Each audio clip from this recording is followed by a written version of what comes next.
expanding in your seeing. Every day we become more as we hug the cosmic shore.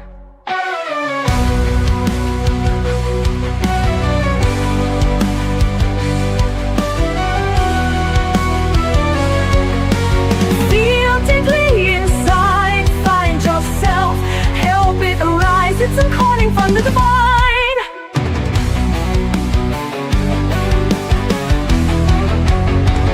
Burst forth from the heart spark, inside your body, inside the chest space is where it resides. Come alive in the name of the I am.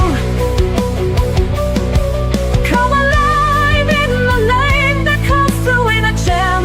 Oh, come alive in the self. Come alive with your mouth. Call to the truth, scream out its name. Let its wisdom tap into your veins. You are the carrier of our divine frequency. Let your spirit reign high as you look deeper at what you see. You are God, you must understand. I will never stop pointing in that direction with my dominant hand. Your music, hear the plan and learn to understand. Sit in the self for true revelations. You are meant for more than slavery and devastation. Feel deeply inside, find yourself, help it rise. It's a calling from the divine.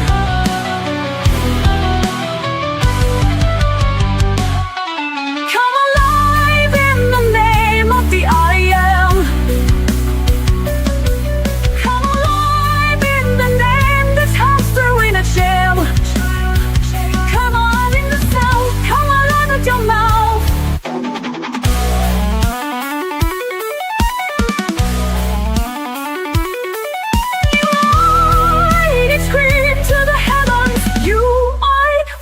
And your will, there is no time to chill, not on this timeline, not if you want this speed. We're all counting on you to call forth our divine needs.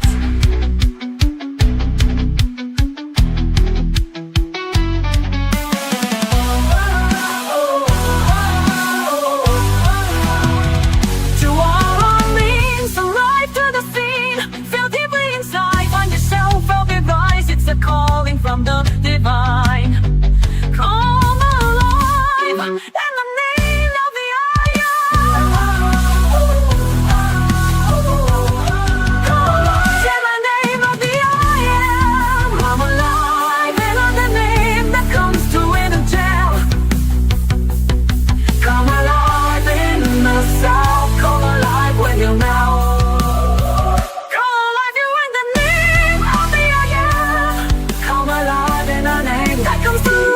Jam, come alive. You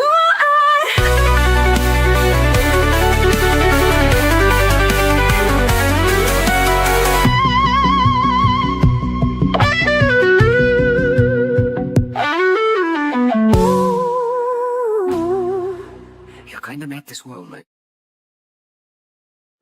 Hello, and thank you for joining us again for Transcending Ascension Podcast Edition. Today we have Samantha Consciously, which you all might know from Twitter and now the Metaphysical Phat podcast. So thank you so much for being here, Samantha.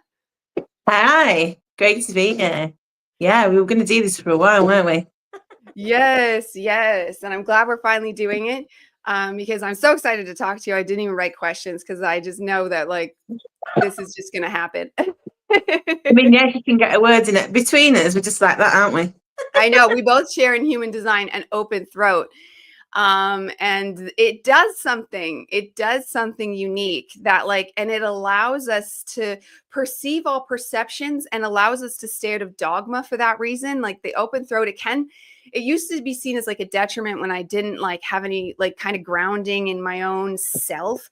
But as soon as you cultivate that sovereign discernment, you see the open throat actually as a serious gift and a way to advance spiritually faster, because we won't get stuck as much in one modality or one religious way of putting things. Our open throat will allow us to integrate all and then bring that back out in a coherent stream that's through our own gnosis of Yeah. putting that back out. Do you feel that? I do actually. It's really funny because I mean, obviously, when you pair it with your astrology as well, it makes perfect sense because it's like it's synergistic, isn't it? But I think for my own kind of awakening journey, I've been a bit like a bee, you know, going from like flower to flower and getting a bit of pollen from each of it and kind of amalgamating that into my own thing. So I do really think that. And it's interesting because I really struggle to get set in a certain mindset, which has its pros and its cons because I am a Libra as well. So sometimes I'm like, well, maybe, but I'm not sure, but I can't make a decision. So we'll just see what happens. So yeah, sometimes I'm a little bit like, maybe I need a bit more decisiveness. Yes. Yeah. And I've almost wondered if it has something to do because you're like the ADHD thing, that divergent way we both feel we have.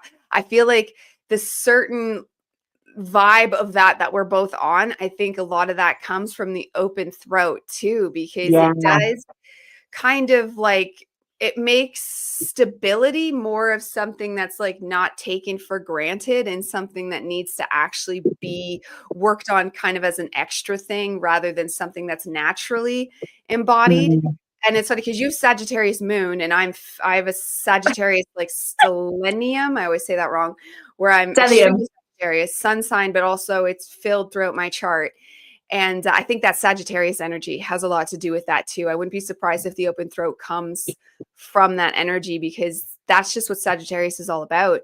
It's about philosophizing and learning all these spiritual things, but without dogma, which is Yeah. so key, especially right now because we're making a leap in spirituality and we're sort of birthing, I don't want to say a new religion, but a new way of being, a new way of taking spirit into our everyday life in every single realm you could ever think of. Whatever you're doing in life, it should be spiritual. And so that brings me to your Metaphysical Phat podcast with Kirsten, who we all love, and she's been on this show before. She's such a spark. How is that going with her, and how is that journey feeling, getting this off the ground?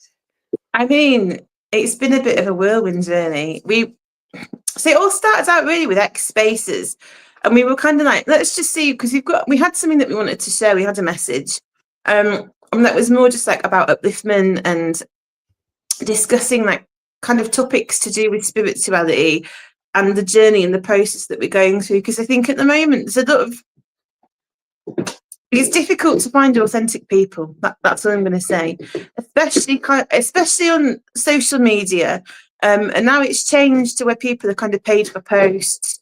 I do feel like it's a little bit competitive. People are stealing other people's ideas, whereas before somebody'd share something and it was like, oh, this is a really great idea. Let's just say what we think. Let's put it out there. Let's discuss that topic and see what kind of fruit we can glean from that. And I feel like that's really been suppressed because people have been kind of segregated into groups as well. The algorithm especially really hems you in, doesn't it? So you're not even kind of reaching people that really need it, which we found quite frustrating. And then Kirsten has had a few issues with actually getting on the spaces. It just didn't let her do it. Then we got the Metaphysical Phat and it kept kicking up, and we're just like, right, we need to do something about this. And it felt like a real divine mission. It was like we've been called to speak our truth in a way. And I think that's the message that we really want to put out there, you know, is if you've got something to say and you believe in it and you're seeking that divine spark, like we've talked about a lot, haven't we? You're trying to find it within you, then, you know, go out there and meet people, see what inspires you and see what really motivates you. And that's kind of the whole premise of it. But yeah, it's going really well. We got there in the end. We're both technologically challenged. I have a really, as you know, Diana, I've come like, Diana, what are we doing? We're terrible, honestly, but we're getting there. We'll figure it out. By the end of this year, you know, we'll probably be able to do all sorts of stuff in them. It'll be fine. Yes, it does grow because I've always been naturally interested in technology. I was a computer kid, but I can't say I have any natural talent in it. It's just kind of a trial and error of doing it for like many years. Like the websites I build now, I can build like that, but before when I started and I was building my first website, because I changed around what my business was doing as I grew and as, you know, as you progress. So I'd be always changing and updating and changing and updating. And now it's like I can do this without an issue, but it took like all that time. So like you guys will be the same. Like it's technology is like that. And like as long as you keep doing it and don't let it stop you, because honestly, the glitches are endless. Like there's situations where it's like, it won't work, it won't work, it won't work. Oh, now it works, but you didn't do anything differently. And one thing I'm always big on, it's like, if I can't do it, usually with technology, if I can't do it this one way, I'll just do it this way, or I'll just do it that way. And I'll like retool around what I do, because technology I feel like it's one of those tester things that tries to stop us and tries to almost like the alchemical fires of making sure we're serious in what we go through with technology to bring it out there, because there's other people that would hit those blocks and be like, never mind, I don't care that much. And just like not push themselves further into what could be their destiny, in what could be their highest timeline. And there's so many things, and you have to always weigh, like, there's some things with this journey that I've just decided are just like, that's not worth it. Like certain things in the website, like having people pay directly on the website or schedule directly on the website. I was like, you know what? That's too much of a hassle. It's not, we're back to email, you know, like, because there's just certain things that's like, it's not worth my time and effort to get that going. And it's just like a game of that though. Like what's worth it? Like StreamYard worth it, because it's actually pretty workable and very easy. And I'm very grateful for the platform, even though they upped their prices substantially. I was going to say, it's so expensive, isn't it? Like, that's the thing. When I started, it was only $19. It was only $19. Sorry, keep going though. Yeah. I mean, we've just paid for like 3 months and it was ridiculous. It's like 130 something. And it's just like, and that's just for the basic package. Yeah, and that's $66 Canadian here, because they charge in American, and that transfers to $66 Canadian a month, which it's like, okay, except that you have your Canva subscription and my X subscription, YouTube subscription, like I could think of a million more. My AI subscriptions, like there's so many subscriptions that end up when you're in this like business, just like putting yourself out there with technology, that it can be a real detour. I think that's the thing as well, isn't it? Like, you don't realize when you go into this, because when I first went into it, it was like, we've got a bit of a message. And still now, I'm not really bothered about how many people we reach. If we reach one person, we make a difference. That's the aim for me. But then when you're investing all your time, and we got to a point where Spirit was like, you need to be serious with this. And it's like you said, they're kind of like, you're being gate kept. And when you make an actual commitment, because obviously money's energy, isn't it? It's currency, you're letting it flow. And the more you invest in things, the more that you're investing your energy into it and you're growing it, essentially. So yeah, that was kind of how we were kind of prompted to put the money into it and just go, you know, we need to do that. But then, as you said, other thing comes up and I'm thinking like, well, we're just doing recorded videos at the moment. We need to put a disclaimer in as well, because the last couple of episodes we did obviously one with Stephen, and then one with Sinitrix. I can never pronounce his name properly. But yeah, we did one with him and we touched on some pretty on the bone topics. And I know a lot of people kind of have a disclaimer, don't they? So I think legally, I don't know where we stand with that. Honestly, I refuse. I've seen people do that and I'm like, no, this is YouTube. And if you're going on YouTube thinking that you don't need to have discernment, then that's on you. Like I do constantly give that. I'm a human, and I'm a human that's enlightening and ascending and working really hard and studying really hard and all this stuff. But at the end of the day, and this is where people need to come in with absolutely everybody, neuroscientist, lawyer, judge, whatever the title might be, you're a human, and that needs to be dealt with sovereign discernment. And so it should be assumed that like every human walks with a disclaimer. No, do you know, I really do agree with that. But I think looking at it from the perspective of that, unfortunately, we are in this system, aren't we? And so my big thing is, you're never going to break the system because it's huge, it's a monster.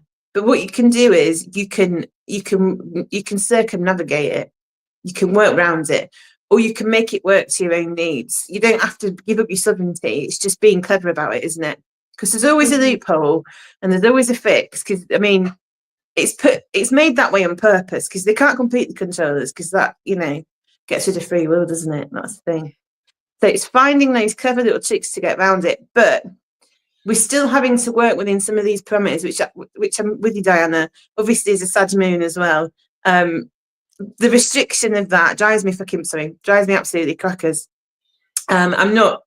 I hate being hemmed in. I hate being told I've got to think a certain way. I hate being told I've got to do things a certain way. I literally cut my nose off to spite my face, and I'm really trying to work on that. I'm like, you will not tell me what to do. I'm going to do this on purpose, even though it's going to take me twice as long just to make a point, you know. But I think going back to the original point, we have to kind of, if we're talking about topics, yes, we are humans, and yes, it is an opinion, but I think there are people out there that look to blame other people, and they're not sovereign, and they're not responsible, and they're stuck in, which you talked about, this victim mentality, and they want to blame other people. So if we're talking about, I don't know, healing modalities, for instance, because, you know, healing is not a one-size-fits-all thing at all. Everybody's different. Everybody's journey is different. What people need to look at is going to be different. What approach works for one person is not going to, you know, suit the next person. And we could talk about that, go, oh, you know, you could try this, and they could just go do it, not do any research, just take the absolute advice of a internet stranger and go, do you know what? I'm going to take black walnut and wormwood and all this stuff and like do a parasite cleanse and end up poisoning themselves because they're not at the dosage or whatever. And they go, oh, you told me to do that. It's your fault, you know. And I'm really conscious that I don't want to be put in a position where I'm being held responsible for somebody else's silly decision. Essentially. Yeah. I do warn people, especially when I advise things like sun gazing, because that really has to be personal. You really have to listen to your body and your eyeballs for that one, because I pushed myself too far before and I literally exploded blood vessels in my eye. Oh. But that was my own choice. Like, I knew it. I felt the intuition, but I wanted to, like, no, let's push past this. I used to be really like that, like just ignoring my body signals and like, no. And no, so I was like, okay, I'll listen from now on. I didn't realize that was, you must have been doing it really hardcore to. Yeah, and the sun is getting more intense too. I don't know how, like, the true sun gazing gets you up to 40 minutes with starting, I think, 10 seconds every day. So it'd take you a long time to get to that 40 minutes. But I don't understand that. They say technically under 90 seconds, and this is mainstream science, under 90 seconds, you're good. So that's just, I keep it to like 10, 15 seconds, and usually like up and down bursts. And then usually it's no problem. It's just that one time. And it's because I didn't listen to my intuition. So people, like, listen to your body, listen to your intuition. Like, I was doing a heavy metal cleanse once with that main, starts with Z thing that's like goes around that gets heavy. Zeolite. Yeah. Thank you. And I literally, and I don't know if it was psychosomatic or entities, but I had to listen because I've heard horror stories, but my kidneys started to hurt. And I was like, okay, I'm going to stop. There's a couple of, I want to touch on two things there. So the sun gazing. So the first sun in the morning and the last sun at night isn't intense. So that's your best. I mean, obviously we're in summer now. I think it rises at like bloody 4:20 or something here. And I was getting up, and I didn't mind getting up earlier and earlier and earlier, but I'm not getting up at 4:20 to walk the dog. I'm not doing it. Yeah. I draw a line somewhere. Yeah. I more get the sunset than the sunrise, because just the time, and it's like, but I do stare. Yeah, you're right. There's the UV rays are way less or not at all. I can't remember exactly. And you can just look endlessly. There's like a haze over it too, I think, is part of the reason. And you could just look. Yeah, I can look way longer in those times. And it's, do you know, it's that right? I don't know. It's like a magic time, isn't it, in twilight as well?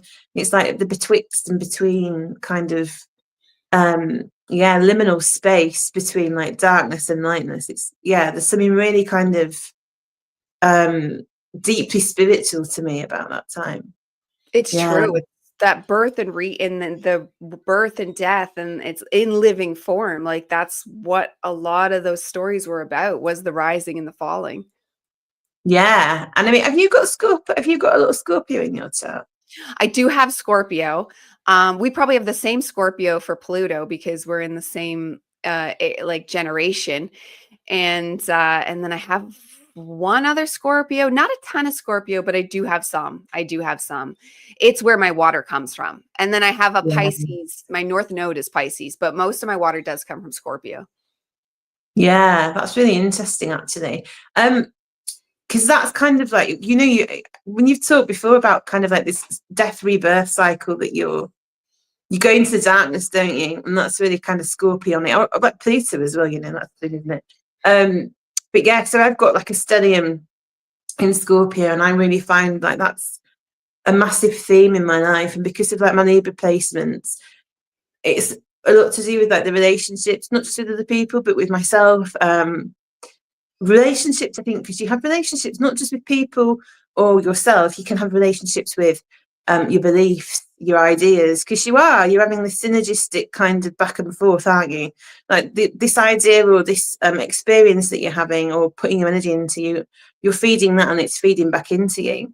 So when we talk about death and rebirth cycles, I think it's looking at the whole spectrum of what's going on in your life.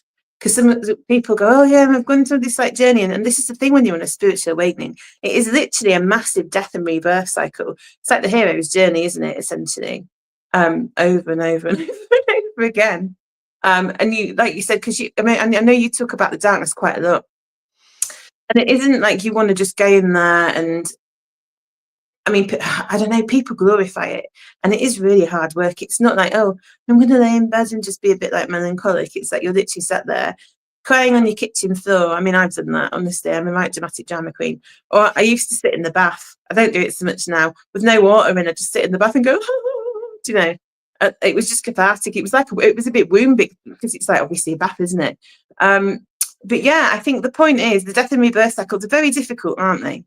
And I think people have an affinity for it or they don't. And I think if you can't embrace it, that's kind of where you get stuck, isn't it? Yes. Yeah. I have strong Saturn placement, which links into that, strong Uranus placement, which will link into that. So that's where like it hits with me, because it's in my astrology readings, it says that death and rebirth are a strong, prominent theme in my life. And I will be an equalizer between death and rebirth. And I felt that so clearly and that was like what was missing when I was first positively spiritually awakening. I was like stereotypical, blocked out the darkness. And it was good. I think it was good. And I saw a meme yesterday that said you have to come to the light to find your higher self, but then you have to return to the darkness to find all of you, or something like that. And I was like, that's like exactly what I did. I dove into the pure light because I had just been all darkness, full emo person, like extreme emo. And then I flipped and became fully spiritual in a positive sense. And it was more or less like authentic. Like I was giving it my all. It was coming from a real place, but it wasn't like all of me. It wasn't until I dropped back down a bit, but like dropped back down, but like brought the light with me in like a weird way that's hard to explain. And then the darker aspects were able to like come through me and birth in the way that got me to know true darkness as a good thing, and getting to know, and then I realized I already knew the void space. I already knew the 0 point energy zone. I already like had been in that space without realizing where I'd been. So I was able to take the two and tango, and like, and bring back, and then my arts and all that came back. And that's where my music comes from. Like when I write and just work with the AI, which I love. And it just does things to you in a good way when you actually have that relationship with darkness, not evil. Because when you use darkness as darkness is meant to be used, it's not evil. And all those evil urges and voices and all those things, they kind of lose their power in you, because I think that happens from stagnation of darkness, like where it's just left to fester. Then you make a playing ground for evil, where if you use your darkness, and art is the best way I can think of, but just also allowing it as a part of your being. Like you were saying, if you need to cry, just cry. I'm a screamer. Like I will just, my poor neighbors, I will just scream, like just raw, like a goth singer, and just roar. And it does something like primordial.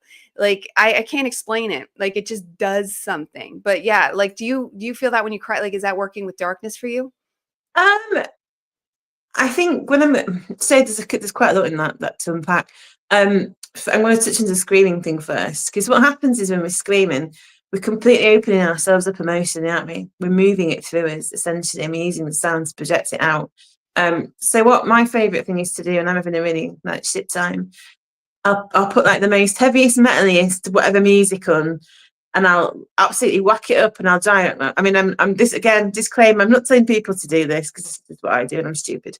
But yeah, I drive as fast as I can and I'm like, ah! And I, and it does. It's the combination of speed, shouting, and like it gives you like an adrenaline influx, really, and it moves you. So it's like you're in like almost like a fight response. But when you do that, it's like you do it and then you reset your system, and essentially you're resetting your nervous system, aren't you? Because you're actually moving the adrenaline through you by doing something. It's not just sat there. It's not just sat in your nervous system and you're like, ah. Because for me personally, I really struggle with freeze response. So I'm not sure if that's an ADHD thing or what, or just a trauma thing or whatever. But because I'll have like 15,000 things going through my head, and I'm like, I need to do all this stuff, and then I'm like, oh, I'm in a battle of wills against time, and before I know it, I've been sat on the sofa for 2 hours in an absolute state of like petrification, just going, what am I going to do first? And I've literally got to make myself move, just do anything. Because if not, you end up just sat there, don't you? Not doing anything. Worrying, I mean, the thing that you're actually worrying about, not being able to get done what you need to do, becomes a reality because you've not done anything at all, essentially. Yeah, 100%. And ADHD, it is trauma, but it's trauma in a starseed is what it really is. And I agree. And I tell people all the time, that's what I tell them, is just move, do whatever it is. Look around you. Is there some garbage you could pick up and get in the garbage bin, or is there like whatever the smallest thing you could think of that will get you moving? Because then it births the next thing and the next thing and the next thing and the next thing. And next thing you know, you're flowing again, because you can get stuck in atrophy. And I was like that. I spent before like positively awakening, and then even before awakening at all, I would have like weeks at a time where I couldn't get off the couch, and I'd still go to work, but then I come right back home and lay back on the couch, and like that was it. And I just watched TV, and I watched way too much TV. Like that's why I can happily don't watch much TV anymore, unless it's like something awakening. I'll watch it sometimes with my husband, or if I'm eating, which is also an ADHD thing. We like to watch shows while we eat. But like they go hand in hand, because when a star seed especially is presented with that layer, like a normal person, not like normal, but like a standard issue, not star seed, would probably more likely combat their parents, and they would actually like go human to human with them. But a star seed, because we have such increased perceptions, it's too much for that empathic self, and that's why we shut down and freeze. And then you disassociate from the trauma, and then you birth more and more and more. And this is why we have varied levels of ADHD. And that's where it's like ADHD is that autism, and autism is starseed. And then ADHD is kind of like you got injured. You got injured with your autism, because we could have just been savants of autism, like with that extra layer of intelligence.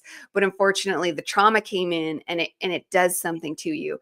And it just alters you. And it's like flight, fight, freeze, and then or fawn. And I realized I also had fawn. Like I would let people bully me, and I'd be like, yes, sir, what else could I do for you? And as soon as it was actually Sarah the Alchemist that told me about the fawn response as well. And I was like, oh my God, I'm doing that. Just like with anybody, like a I can't think of another word, like a mean mom at school, or like with taking kids to school, or like, especially when I was in the church system there for just a couple years, but I did it hard. Like when I went in, I do it like all out. So I was really invested in 2 different churches, because my daughter was in this Baptist school, and they're strict.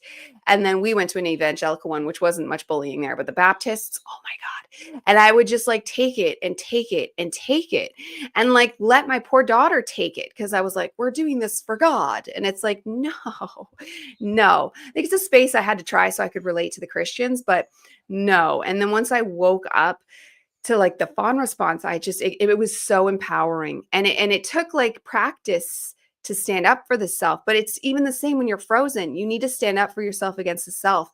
And there's one day I'm going to have a course for ADHDers on how, because I have come through Like who I was even 5 years ago, even though I was positively awakening then, is not who I am today because of the steps I've taken to overcome my ADHD, because it can really limit a person and hold them back. Absolutely. And you've done amazing, Diana. Like, honestly, the tips and the things that you've actually realized, and you've not just gone, oh, do you know what, I recognize it on the mental layer. You've actually pulled it through into physicality, and that's the difference, isn't it, between autism and ADHD. Because I think we all have a bit of everything, don't we? Especially if you're neurodivergent.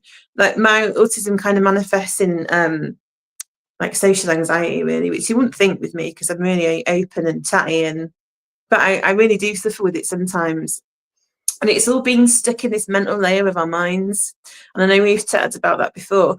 And when you're stuck in the mind, you're not moving the energy through, it's just stuck there. And that's when you can develop these, you build these thought forms and these pathways in your head, essentially.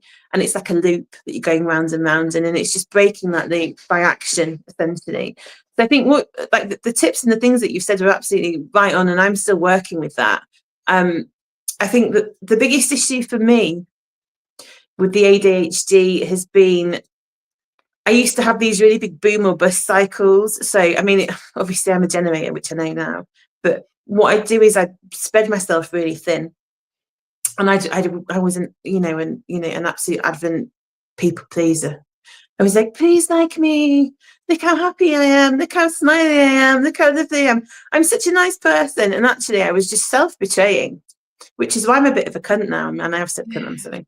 But I do come across a bit like that. I mean, Kirsten having a bit of a laugh about it the other day, because Kirsten, she meets these people because Kirsten's so well-spoken and she's so lovely, and she's got this really lovely, like motherly, like energy, and it's like, oh, Kirsten's so sweet, and people try and like take the piss out of her, basically, because she's a narcissist, wet dream.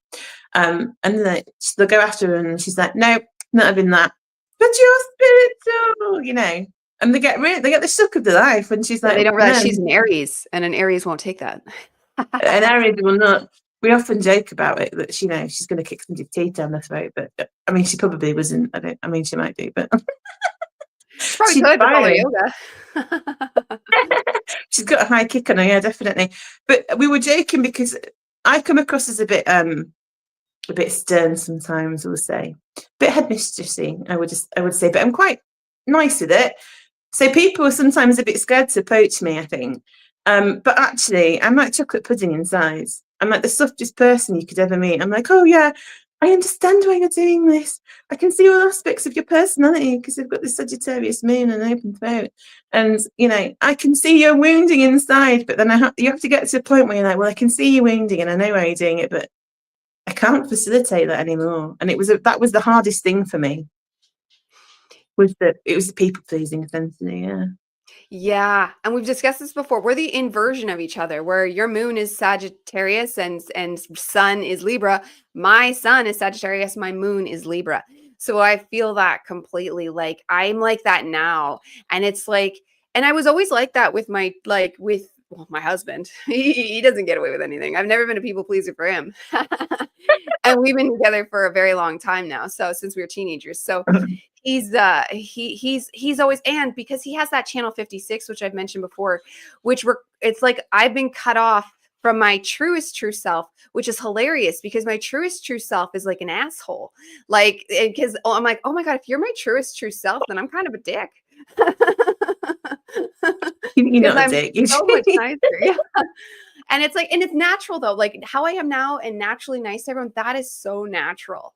Like it's gotten to a place where, because you learn to set boundaries and it allows you to be freely nice, but in a natural, authentic way. But then if someone tries to cross those boundaries, I either just walk away, because sometimes it's not worth even the argument, depending on who you're talking to, if they can even understand what I would say as like my truth, but just walking away is so key. I love that we talked about this, and because this is such a thing that we cannot digest enough with the ADHD and the star seeds, because it's so prominent, we're finding in this world, where it turns out like they have that as well. Because I think a lot of star seeds, because the Blu-ray aspect has to go through trauma.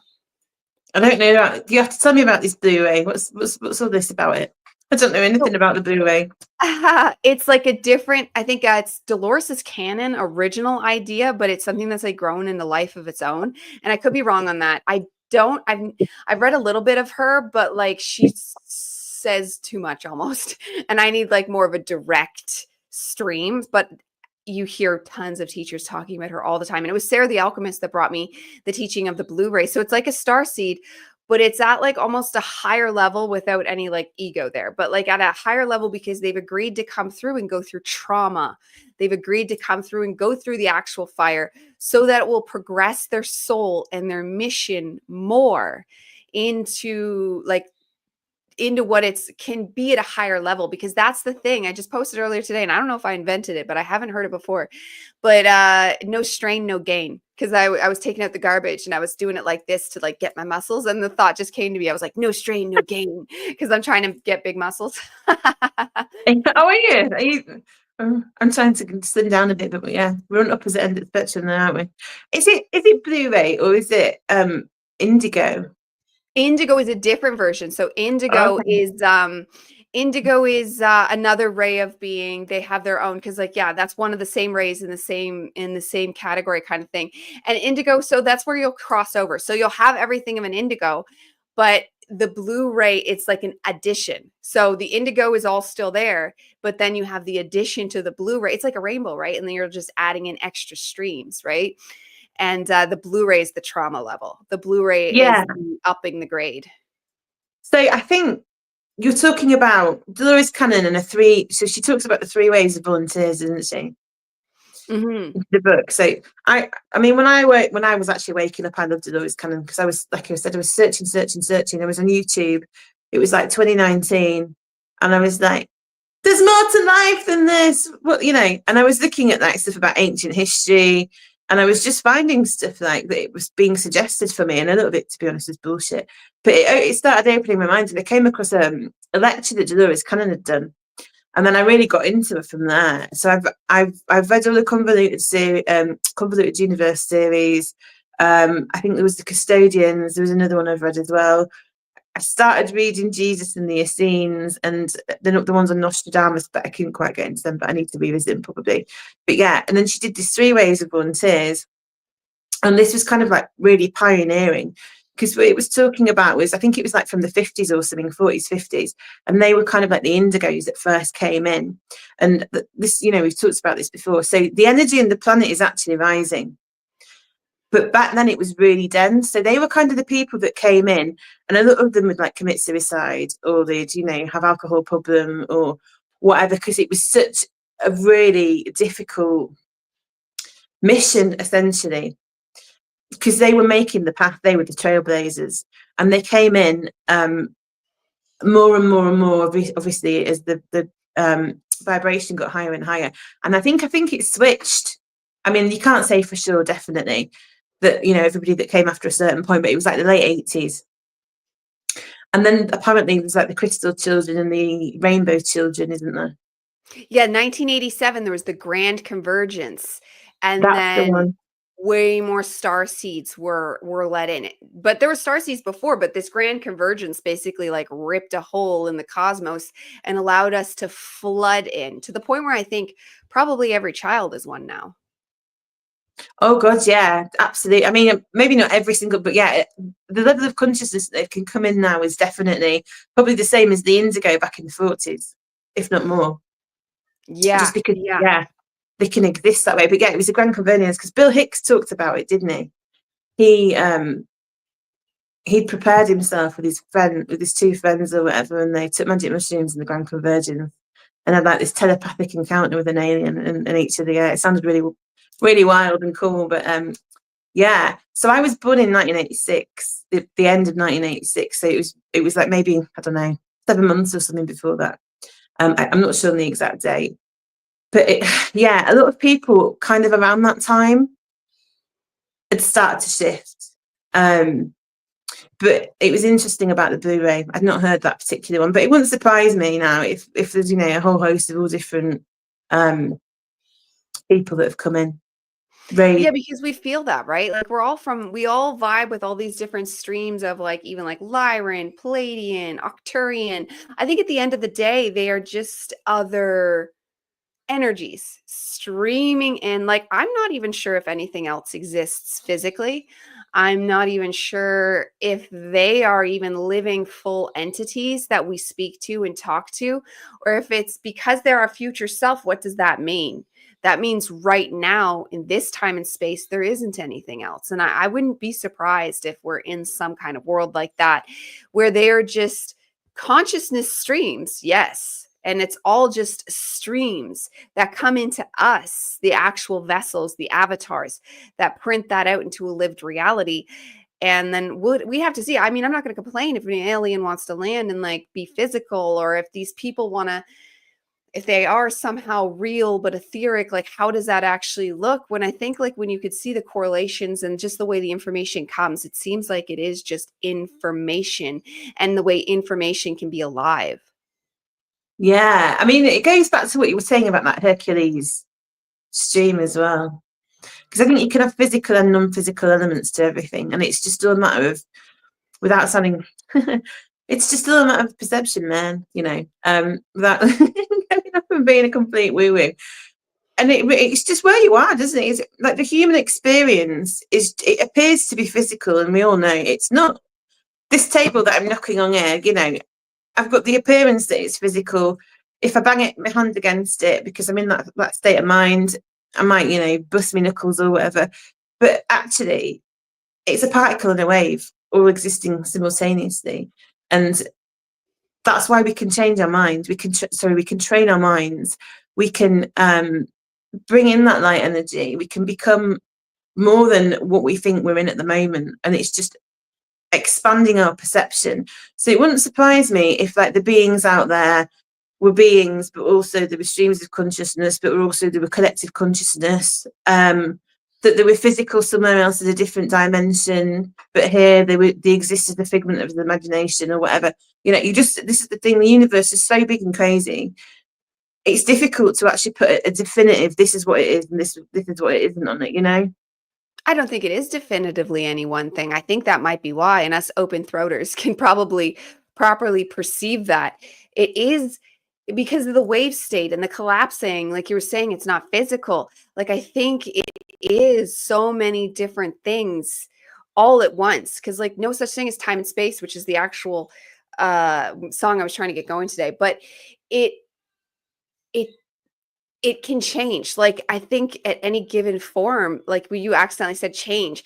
If we change our mind, we change form. And that just produces reality.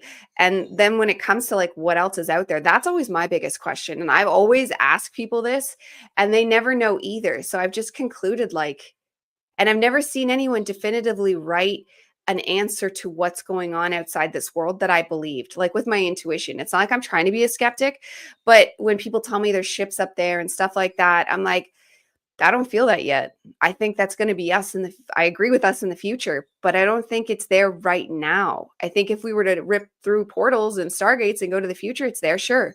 But right now, we might be it. We might be the beginning. Like, we think like, oh, the human is such a long story. It's like, it actually is kind of a brand new story to be this layer of physical and then matched with the intelligence that we're going to produce.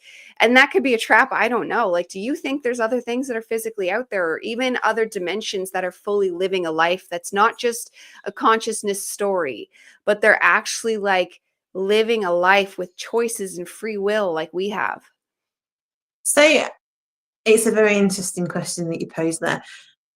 I think that there's different dimensions. I think there's different universes. I think there's completely different realities, and each one is going to be different. And the purpose of each one is going to be different. So you can't fully conceptualize something that's so alien to you from this limited bandwidth of perception. I think that's the biggest issue, isn't it? But as for like other beings and other entities, I mean, maybe they're just figments of his imagination. Maybe we've willed them into existence, but I don't think that's right. I mean, when we talk about the channeling and the things that we do, we're bringing in collective consciousness. I mean, well, that's what I'm assuming anyway, you know, collective consciousnesses. And I've only been channeling for about a month and a half, properly, like verbally channeling.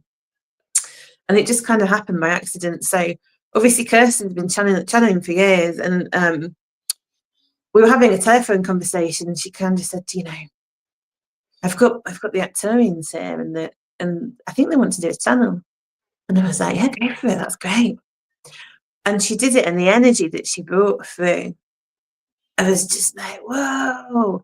Anyway, I was blown away. My head felt like it was going to pop. And when she'd finished, I had this massive energetic upgrade. So the energy got in. I could feel it coming through my head. It completely cleared all my channels. It opened the Bindu chakra at the back of my head, which is kind of open anyway, but not really. And that's what we use to communicate with higher entities, essentially. It's like our gateway portal to higher dimensions and to perceive that. And then it went back through my head, down into my heart, out through my arms and my hands, and I could feel the chakras in my palms and the fingertips spinning around, like literally like somebody'd gone, like a Catherine wheel, the Catherine wheel, and they were like literally just spinning really fast. And I was like, whoa, this is really interesting. And it just blew me open. But they'd done that on purpose because it was meant to channel. And that's part of our mission. And I know you do a bit of channeling as well, don't you, Diana? Yeah, my story's hilarious because it was an accident. Back when I was still using TikTok, because I don't know. I feel the type of way about putting them on YouTube, like YouTube's serious. But I was using TikTok for funnier stuff. I was trying that road for a while. I really liked it at the time. I just kind of lost the energy for it. But anyways, one day I'm doing, because I would do these videos with Snapchat filters, and I would do, like the back and forth of people talking, and I would do it to teach people different spiritual concepts, but I was doing it in a funny way. And this one day I'm doing this like, oh, what do I do if I'm depressed? And then all of a sudden, then the next version, and the thing was this green-eyed being. And I just like so I think I was channeling with every character probably, but this one was so powerful. It stuck with me. It never left me. In fact, a lot of these characters never did. But it just came into me, and I was like, you can't manifest when you're depressed. And like, it just flowed. And then I get it, because I would just like shoot like improv. Like I used to do improv acting, so that was easy. And you do pull from a stream. Like I recognized when I learned about channeling that my acting was part of channeling, and that my writing was channeling. But then this being, this green being, who is still who I channel net today, that's who I'm channeling. And or something that's like that, because I feel with the energy streams when we channel, sometimes it's just like a little bit of the energy, and sometimes, like you were saying, it's a collective. Like they can come through almost as individuals, but they can also come through as collective. And usually it's the collective now when I do it. And it was just there, and it was like years and years, and this being never left me until finally one day I sat, and mine was a couple months ago too, and maybe it might be longer because it was the winter. But I was like, you know what? This won't, like, this intuition to like, I don't know. This being just never left me. It's not like it was talking to me. It was just like, it's like a friend that like you should, like, getting the intuition to call that friend. It was kind of like that. So I sat down. I was like, all right, let's go. And I channeled it fully. And it was like, okay. And then even the voice came back, not quite the same, but like it came out with kind of like a weird, I don't know, like a snob accent, if I was almost to like explain it. And it had information. It was like, whoa. And it was like, you were there the whole time. It was like, I don't know if it's part of my stream. And then when we did our healing, like you said, like you saw it. So I think that's all the same being. And it's with me, and it's a part of me, but it's not me. So it's hard to explain. And yeah, and it was such a wild experience because it was something that I just accidentally stumbled into, was just trying to make a funny video. Yeah, it seems like it's an aspect of your wider, like an avatar of your wider self that's more aware, maybe. I mean, we've chatted about that, haven't we? Yeah. Yeah, and it comes from that darkness space I was talking about earlier, but a good darkness space. It's just neutral, isn't it? Yeah, I think like pure darkness is almost, because it's the void space, right? The void space is neutrality, 0 point energy. It is neutral, where it's the perfect balance, where it's like we're kind of heading towards the light and higher realms, which actually is not even like, we try to stay balanced as we journey up, but we're not actually going for pure neutrality.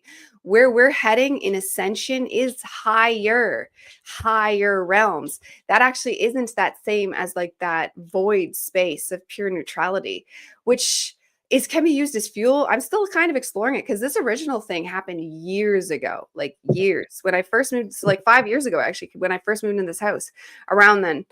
And yeah, the fact that it stayed with me so strong has meant something. And I'm still exploring it because I've studied a lot of things about channeling that I don't know. It's like, it's fun to do sometimes, but I don't want to get lost in it. I want to bring it all into this. I want to expand this avatar to fully embody it. So like, even when I'm talking now, like, things bring stuff into me, and that's how I want it. But I want it to come through me, where I don't know, or maybe I'm just self-sabotaging and not channeling enough. No, I think you make a good point, because that's the thing, isn't it? Whatever's out there, even if it's a higher aspect of us, we're having this human experience, and that's where you cultivate sovereignty. So yes, there are higher bits, you know, there's and I'm saying higher because I would just want to be clear about this. There is no higher and no lower, really. It's more like a horizontal line. It's just, the only reason we perceive it that way is just so we can have a separate experience from it, essentially. It's just to give us context and understanding. Do you know what I mean? So we can see it in relation to ourselves, higher and lower. Like good and bad, it's all perspective.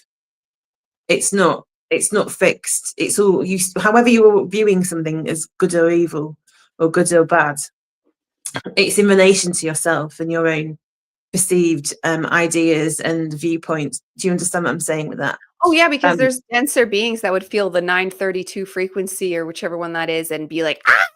Where with us, it's very good for us. So it is perspective on where you are on the spectrum of frequency and where you're looking to head.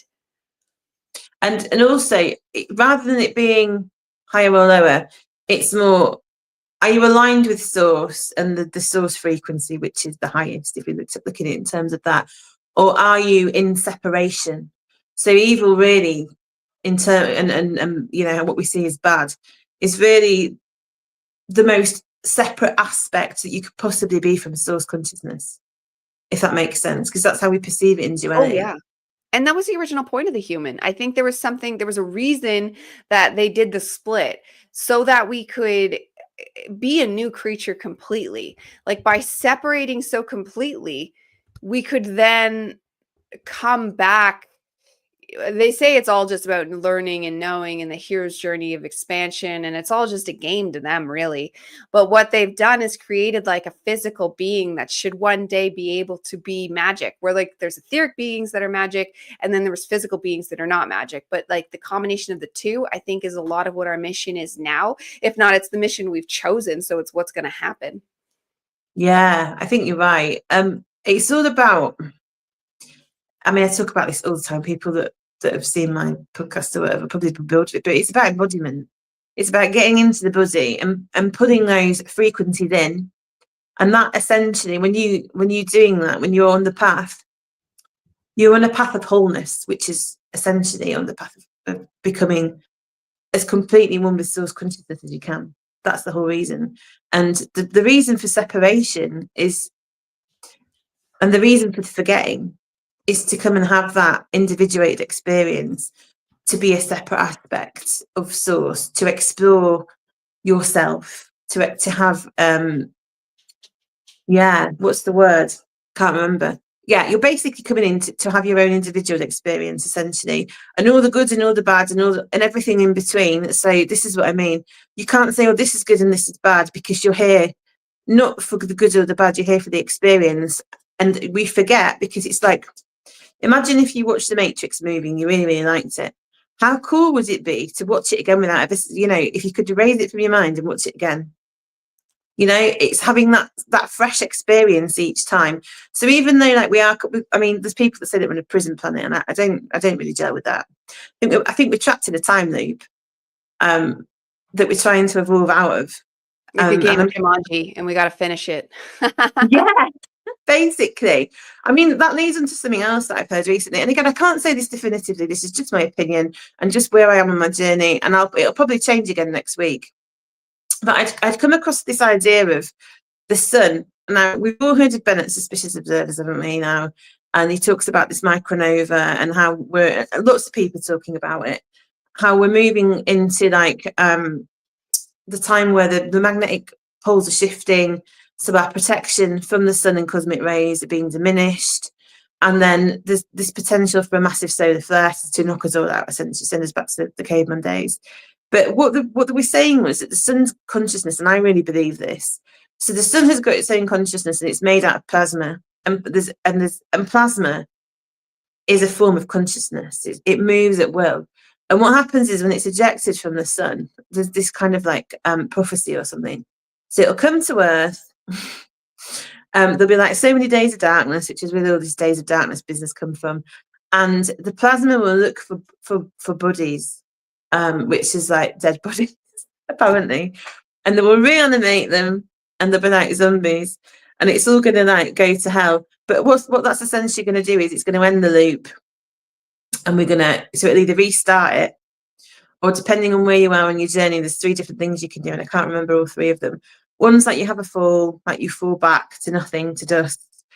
Another one's like you get reset back into another system where you can start again, essentially from the souls, like you basically go back to being a baby soul, and you have to do the whole cycle again. And another is you rise up and you ascend past this loop, and you go on to the next level. Yeah.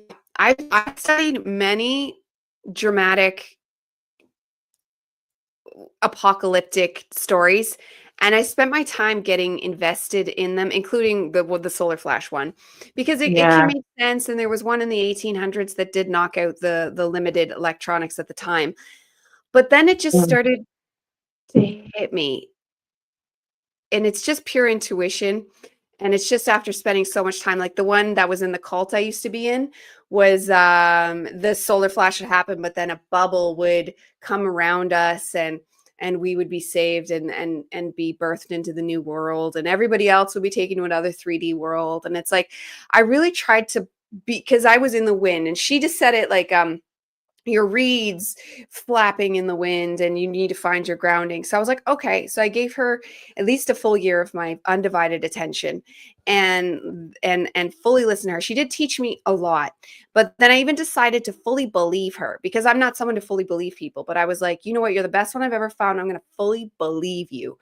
And yeah. And at the end of the day, I was like, I'm glad I did that, because it did something to me, like in an upgrading way.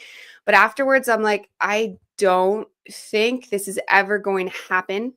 I think we are, unfortunately or fortunately, in for just the boring road of just year by year by year, squeaking this ascension forward and choosing the higher timelines at every choice point we have. And the sun is helping now. The sun is burning down stronger than ever. Like right now, like it's shining really powerfully through the window. It's turning white. So the sun is involved 100%, but I don't think it's going to shoot any rays to kill us. I don't think it's going to do anything overly dramatic besides what it's doing right now. Like, the way it's permeating our being. Because I think a lot of the stuff we hear about in these apocalyptic stories, they're so physical and so actual, where I think they just are going to end up being just like the stories of the past. The Bible likes to teach them like they're literal, but I think they're more just like allegorical, to get you the message of what that means. Like even things in our lives, if drama happens, it's like, instead of looking at who said what and who did what, look at the higher archetypical story. And I think it's the same thing with the sun. And the people that will die off are already dying off. People are dying off en masse. There's like in Canada, you can, it's the number one, it went to being instantly the number one cause of death. People are killing themselves, and they're in MAID. They're allowed to.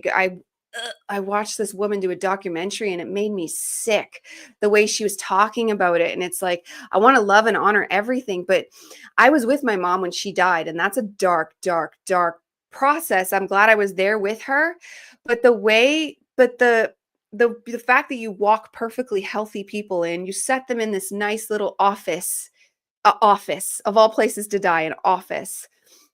and you inject them with some stuff and they die, and that's it. And then you're dead. And that's how you chose to exit. That's extremely not glorifying. That's extremely not the drama we heard, but it is what we heard. If you think about it archetypically, that these people would start dying off. The ones that aren't ready would die off to restart, to return to dust. I think that is happening, but it's just happening in a not dramatic way, like Hollywood. And then and it's not just Hollywood, because even the Bible, like, we love a dramatic story, but the reality is humanity is like a lot more boring. It's a lot more complicated and a lot more intricate, but it's actually a lot more boring. I think that we fall to these big dramatic stories because that feels awesome. Like, I was once all in on a zombie apocalypse. Like, I really, and then COVID did happen years later, like in 2016, when I was kind of having a bit of a snap. I for sure thought there was going to be one. And then COVID did happen. So there actually was a virus released into all humanity. You know what I mean? That did cause tons of things to happen. But again, that was boring. The government shut us down and the news got really weird. Like, that's boring if you think about it, to what was the intuitive envision of what was coming. So, like, we get these intuitions of what's to come. But I think because we're getting it fourth dimensionally and fifth dimensionally, which can look a lot more magical, when in the 3D realm of how it plays out is just way more human. Yeah, I think there's a lot there.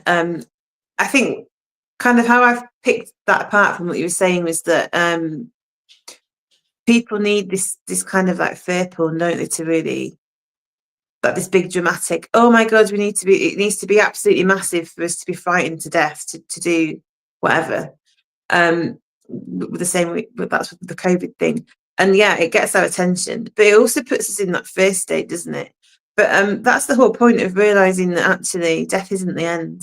You know, it's not nice, is it, to think about death, but when we've finished what we're meant to do here and we die, that isn't the end. And I can say that categorically because I've remembered my other lives. I've remembered, not all of them obviously, but I have had other lives. I've remembered you know, stuff that's happened. I've had contact with people that's actually passed down, because when I actually started my proper journey, I was training to be a medium. And I've been a medium probably my entire life on and off. So yeah, I can definitely say this isn't all there is. And when you get rid of that fear, and it's very difficult because you've kind of got to go through it, you can do it mentally, but you've really got to feel it. You don't seem to be as bothered. You're like, oh, well, if you get hit by an asteroid, I suppose it'd be a bit exciting, but you know, it is what it is. We died loads of times, it's not the end of the world.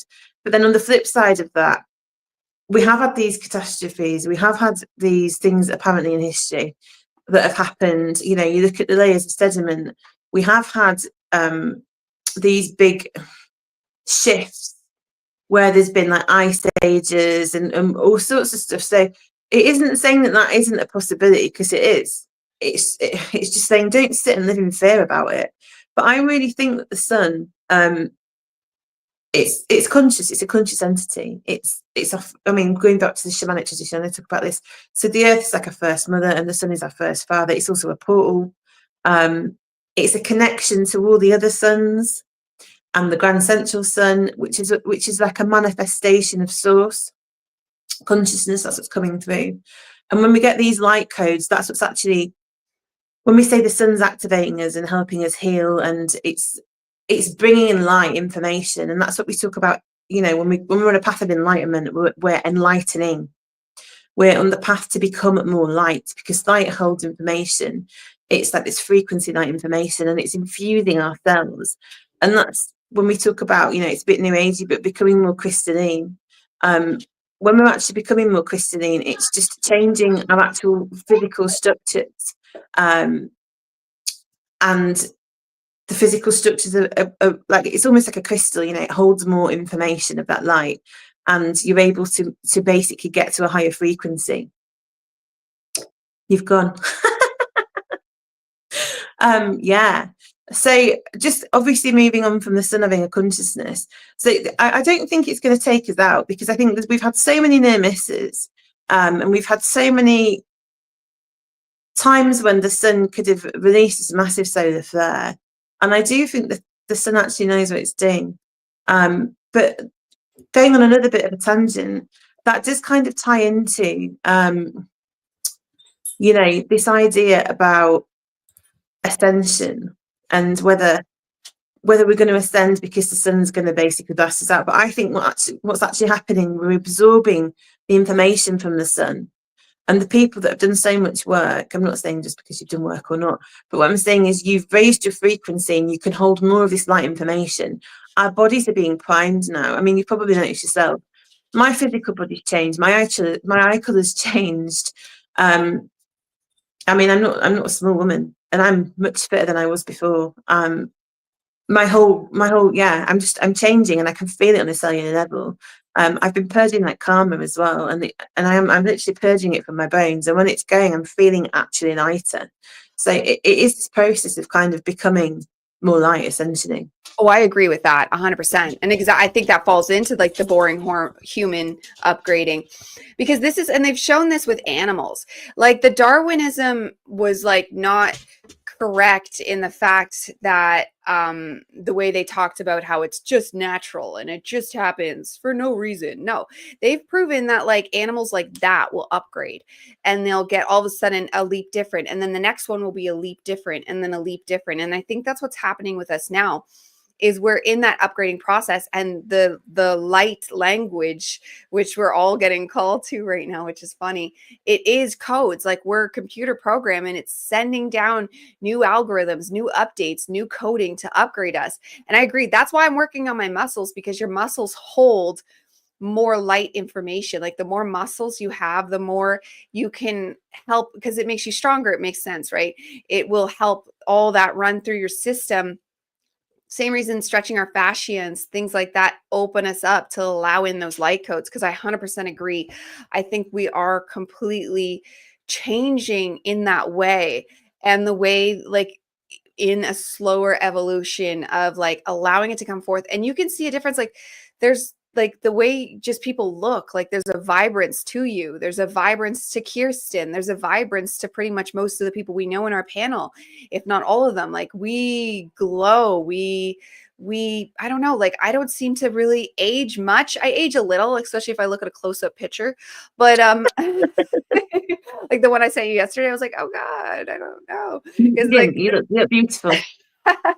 usually I look fine, but even still, I don't really look 37, at least not to what you would have thought 37 would look however long ago. You know what I mean? Like my mom looked older than me when she was only 25. Like, so the What way is that all about? I saw this thing, like, so anybody that knows me knows I don't watch TV. I don't invest in like celebrities. There was a big thing about Andrew Tate years ago. Like I put like Yoshida or something in, and I was like, who's Andrew Tate? Honestly, living in a cave, absolutely living in a cave. But then I've seen these things on Twitter, and it's like they were doing a comparison, and there was this one celebrity that they compared to another celebrity the same age. One looked absolutely effing haggard, and the other one looks like he was like 18 and his balls hadn't dropped. It was Yeah. just like, it's like, you're not 32. Get away with you. It's like he was made from like plasticine or something. There was nothing there. Do you know what I mean? Yes, and I think, and I don't know these. Well, I know Andrew Tate, so bleh, but I know. Well, not really. I Everyone know that's how I feel, blast everywhere. I've never actually looked at his stuff. I've just heard about him so much. But there's something to be said about that starseed living, like something about specifically star seeds that don't age, because I know people younger than me that look older than me. Like there's people that don't. I used to get treated for many years disrespectfully because they would assume I was so young and I wasn't. But it's like, it's not even just me. I've noticed it in the starseed community completely. I see it within all of us. And meanwhile, there's people that are younger, because it's like all about frequency, I think. Because if you're not awakening, even if you're not a bad person, but you're just living that standard, societally accepted, low, human life, it's not in alignment with our higher being. And I think that's what brings, like, I wouldn't be surprised, because we'll see, because we're going to come with the biggest collective consciousness, because there is star seeds ahead of us, like Kirsten, and it's amazing. But us, like in our generational bracket of like millennials, especially, like we are going to come, and I think we're going to live a lot longer, like at least 120 years easy. And it's already starting. I watched a 99-year-old woman do gymnastics yesterday, and she was fantastic. And it's just like, yes, because if you stay in alignment with your soul self, because they've shown we miraculously heal from cancers and things like that just from being in alignment. So it makes sense. It is going to be that foretold level of extending the human life and then just continuing that. Like our children might live to be 200 and so on and so forth. Might only be an extra 5 or something years, but still every little bit extra, I think we're clearly seeing that's happening. Like I'm not physically slowed down at all. I'm not like anything like you would think a stereotypical person, like they used to call 37 middle-aged. I'm like, that would be planning to die in my early 70s. So no thanks. Like that's not middle age. Middle age to me now is being in your 50s, at least 50s, 60s. That's middle age now. Yeah. I mean, you made a good point there about the aging process. So there's a guy on X, he's called Richard Gordon. He's got a couple of a couple of books out. My head's going now. Getting towards tea time here. So yeah, and he just said, look, it's called quantum touch healing, and it's to do with energy and the body, and essentially goes back to that light again, doesn't it? And when you're on this awakening path, one, you're looking after yourself more, aren't you? So we eat better, we exercise, we do yoga, we do meditation, and all that kind of stuff. And what that actually does is it lengthens your telomeres. And there's an actual scientific thing now where they noticed that the length of somebody's telomeres, which are on the end, I think it's the end of your cells or the end of your mitochondria, actually. It's on the end of your mitochondria. The longer they are, the more longevity you've got and the more healthier you are. And I think it's to do with how you process ATP in the cells, because obviously the mitochondria, like the powerhouse of the cells, it converts the energy from the food and things that we eat, and it feeds the body essentially. But what we're actually doing is when we're ingesting food and things, we're actually we're ingesting the light essentially. So this is when you eat denser food, it grounds you, it makes you more in your physical body, because when you're lighter, it's more difficult to ground, isn't it? It's more difficult to be just in your body. But then when you eat things like fruit and vegetables, things that are like raw, that have been freshly picked, that are still full of this light energy, you're essentially infusing that into your being. And it's the same what Richard Gordon's doing with his quantum touch. He's bringing that light energy, this prana, which is actually what is sustaining us. And it's the same through like things like breath work. You know, if you're doing breath of fire or whatever, you're literally energizing your entire system. You're bringing all that like prana into your body. Turn that down, feeding yourself essentially. So yeah, so I think a lot of it is to do with the amount of light that we've got within us. But yeah, there's things like Killian photography, isn't there, that they've done with vegetables, and they'll chop them. Yes, I just watching that yesterday. Yeah, I know what you mean. Sorry, keep going. No, it's to get. So what I'm saying is, it's to do with the amount of light and the amount of energy that's in it. So I think aging really is a program that we've been taught, and it's like, you know, Steve goes on about it all the time, doesn't he? Like your mind affects your reality, and if they're putting that program in, like, oh, you're going to die when you're 76, 37 is middle age. It's like a death program. He talks about it when the medical hexing. This is just like death hexing, really, like actual death hexing. They're saying, oh, if you live in the Middle East in England or whatever, you're more, 10 times more likely to die 20 years younger or whatever. I mean, don't quote me on the statistics, but do you know what I mean? So they want you to believe that, because you're then feeding the system. You're feeding your energy into manifesting it for them, because they can't do it without you.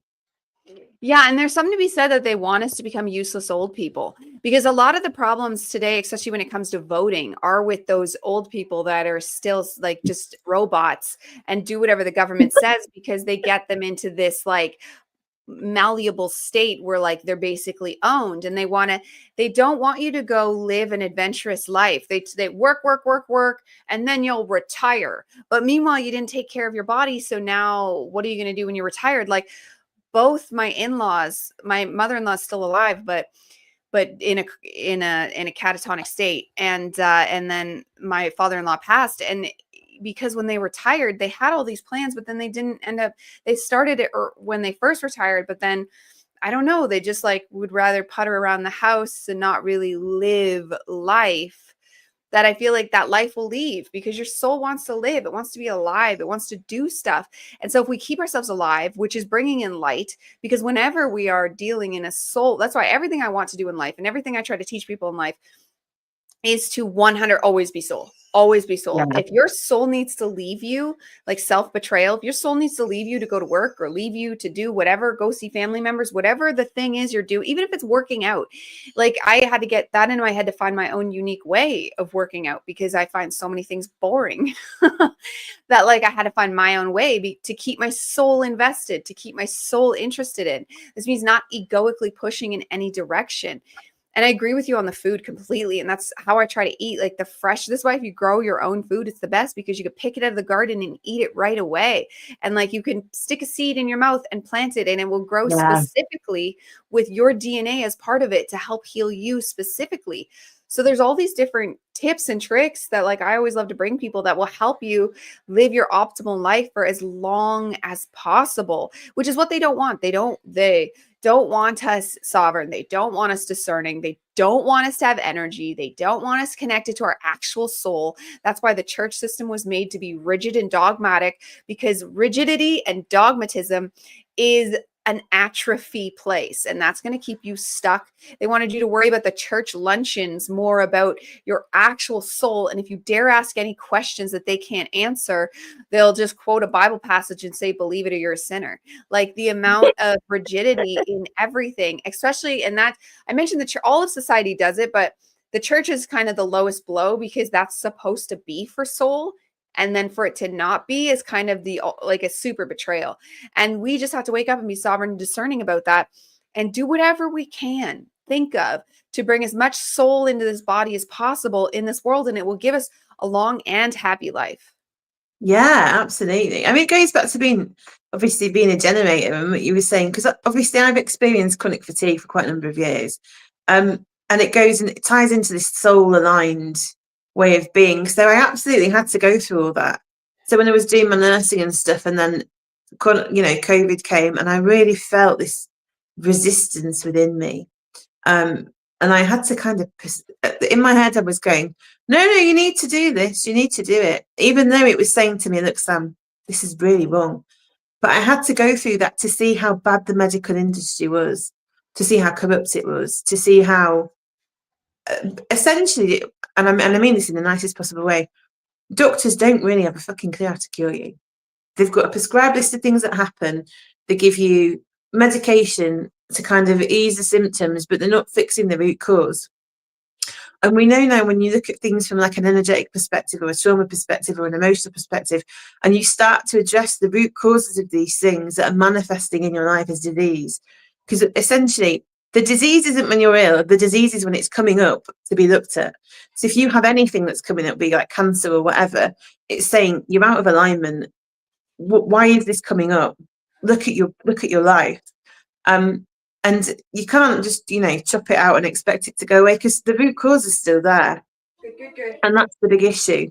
So it goes back to the soul alignment. And obviously I was doing the nursing, and I got to the point where I was getting sicker and sicker and sicker, and I couldn't talk to people. I mean, I was going through this massive energetic shift. I had a Kundalini awakening on this thing as well, which completely so what happens when you have a Kundalini awakening? You have your Kundalini rising. You've cleared out all your chakras. You've removed a lot of trauma, and you've shifted internally. So what actually happens is you'll find with a lot of people, unless they've been on the path for a long time, and they're devout yogis, and they eat really cleanly, and they've dealt with all their issues, you'll have this kind of de facto period where your life just falls to pieces, because it needs to match your external reality needs to match your internal reality. So I've now got to a point where I'm not doing the 9 to 5 anymore. I mean, I'm not really doing anything at the moment. Well, I am, but do you know what I mean? It doesn't look like, oh, Sam's working and she's working really hard and she's putting all this effort into earning her money. And that isn't true. We shouldn't have to do that. It's putting us on the hamster wheel. It's draining our life force energy. And this way I was so tired, because I was putting all my energy into trying to help my patients. And it was just being siphoned off by this massive organisation, which was the NHS essentially, because it's a huge big egregore. And obviously there was other things in my life that were being called to be looked at and addressed as well. So in the process of all this healing that I've been doing and going into darkness, what is the real darkness is you need to look at what you're attached to, basically, and why you're attached to it. And the big thing for me was the ADHD thing. I was like, oh no, I need to get this degree because I need to prove to myself that I can do it and I can stick it out. But actually what my superpower is going, oh, this is really interesting, let's have a little go at it. Oh, it's all right, I've done it for a bit now, I've got what I need from it, let's just leave it alone and do something else because I'm bored of it. So rather than doing that with a nurse, I was like, no, I am going to do this. I'm going to prove to everybody that I'm not a failure. I'm going to do, you know what I mean? And I was forcing myself to go to this job. I had to wear a mask. I didn't have a jab, but I had to wear a mask to be with patients. And every time I put a mask on, I was just like, a little bit of me died inside, and it was that self-betrayal. And this all led to this snowball effect of me getting ill. And you can apply that to anybody who's poorly, you know. When you're having this crisis, this is what it's asking you to look at. It's saying that your life is in crisis right now. This is why you're having this health emergency. And again, it comes back to this shamanic waking up, doesn't it? It's like the call. It's the inner call. And you either listen to it and you change your life, or you die, or you live a really horrible life, you know. You suffer because the suffering is going to get more and more intense until you make a change or you expire, essentially. Oh, he's just frozen. You're frozen, Diana. Yeah. So yeah, just going back onto the thing. Oh, you know, you're back now. Sorry. Yeah, you just stay still. You're like a little statue. Yeah. So that but I just want to circle back to the thing you were on about with the maid. So I've read about this. I've seen a couple of documentaries, but you don't actually know how true it is. And are they like just letting anybody do it now? The standard's very slim. Like if you have any kind of a mental illness or something like that, they'll let you do it. They did have a court, what's it called? I want to say appeal, that's not the right word. Court injunction to stop. They were allowed doing younger age brackets for mental illness. And then an injunction did come to stop that. And then I haven't heard if that ended up going through. They put it, because we had a lot going on politically, so they kind of shelved it. But I know of someone in their 40s that got it done, and just for mental illness. So that's pretty low bar. Because I mean, if you look at, especially because they're trying to bring it in We're the talking UK. just depression here. We're talking depression. But which you don't want to die when you're depressed, but because you're depressed. Yeah. So what's the point in having a medical system that's like, oh, what we'll do is we'll give you all these pills to try and to numb you out so you're not as depressed so you can just exist. Or what we'll do is we'll just stop all that now. We'll just take you out and then you're not a burden on society. Which it really seems like, you know. I watched this thing and it was this man and he got quite a lot of health problems. He wasn't mentally ill or anything. But he got all these health problems and he was going to lose his home because he couldn't work anymore. So essentially what had happened is the state had failed him, because he was a vulnerable adult and he had no way of supporting himself and living a decent life, basically, and being taken care of, because he was disadvantaged. So he would have become homeless and his health conditions would have got worse and worse and worse. I think he couldn't walk or was in a wheelchair or whatever. So he said, what are you going to, the interviewer was like, well, what are you going to do? He's like, oh, well, yeah, they've said I can just kill myself. Essentially, because he couldn't, because the state had failed him. The state wasn't providing that care that he actually needed as a vulnerable adult with all of these issues. Do you know what I mean? And that, to me, is an absolute failure in humanity. The fact that that's even allowed, you know, the fact that you can kill yourself because you've got some kind of mental disorder. When you've got a mental disorder, you are not in your right mind. You are not of sound judgment to say, do you know what, I want to kill myself. You can't do that. That's just, I just find it boggling, especially from a medical perspective. We spend so long going, oh, we need to save this person, we need to get them committed, we need to do whatever. We need to step in, we need to get them some support, because that's what I did. I did community nursing. So you would see the best of people and you would see the worst of people. You saw a broad spectrum of society, essentially. And some of it was really harrowing. But you would do your absolute best to keep people safe and well and yeah, in a position where they're not gonna die. And then on the flip side, there's this where they're just like, yeah, just die, it's fine. I just can't perceive No, it. me either. And the truth is, it's like if you really did want to kill yourself, you would kill yourself. You would kill yourself. The fact that you can't bring yourself to do it means you don't really want to do it. And that's what always came to me. Like back in my emo days, I was extremely suicidal, but I could never bring myself to actually do it because I didn't actually want to. And that's what I see in these people when they're doing it. And you're right. It's like they're out of options. There's nothing else for them to do. And if we can have so many jail systems, why can't we just have like shelter, like not instead of a homeless shelter, just it doesn't have to be a jail with bars and stuff, but like a system where you just have cubicle, like en masse, where they can all just live. You provide the food, and you could even make them work like you do the prisoners, like just a little bit, like to make the products Well, they do, like that prison slave system, which is not good. I'm not saying that's good, but if you can do it to these people, offer this for those people, and that way people can I, even go awaken and not work. Oh, you don't agree? no. I'll tell you what. I mean, you're entitled to that opinion. What you're basically saying is a concentration camp, really, Diana, and it's A not. little, but not like a trap. Like they could leave, not like no bars, but just, I mean, the system where it's like mass housing, food provided. So food and shelter provided is all I'm It's like a saying here. workhouse, But I'm just, yeah, like a Victorian that's the word, workhouse, I guess. Diana. I just, if they can, if the excuse can be made, if they can provide this for prisoners, why can't they Yeah. provide this for all the people that need this service? And there's Well, medical care, and even like in American, there's Americans that'll go to jail just so they can get their medical problems taken care of because they don't even have health care there. which is bananas, isn't it? Which is, I mean, it's the same in the UK. Like there's drug addicts, and they're like, they get discharged from prison or whatever, and then they go out and the reoffend, and it's like, why have you done that? Well, I didn't have to get a job now, and worry about eating and housing, and it's. But no, I was joking a little bit with them about the fact we do have things like that. It's called a care home. People that can't, or assisted living. I mean, we've got them in the UK, so we've got assisted. We don't here, and I don't think America does either. There's homeless Oh, shelters, but they're always way too full, and they're only in major cities, and they're always way too full. And that's where it's just a bunch of beds in a room, and there's violence, and it's dehumanizing too. Like I like the idea of each having their own separate little space so they could still feel like a person and that they exist. And like, what's your care homes like though? so I mean, it is becoming more privatized because I mean, I worked in care homes for a couple of years before I went and trained as a nurse. So essentially, the state will pay for you if you can't. Oh, sorry, my dog's been a bit of a nuisance. Well, Betty, come on. Sorry. Yeah, so essentially, you go to care home. If you're unable to look after yourself, so you need to be assessed by a social worker. So we had a lot of patients on our book because obviously community nursing.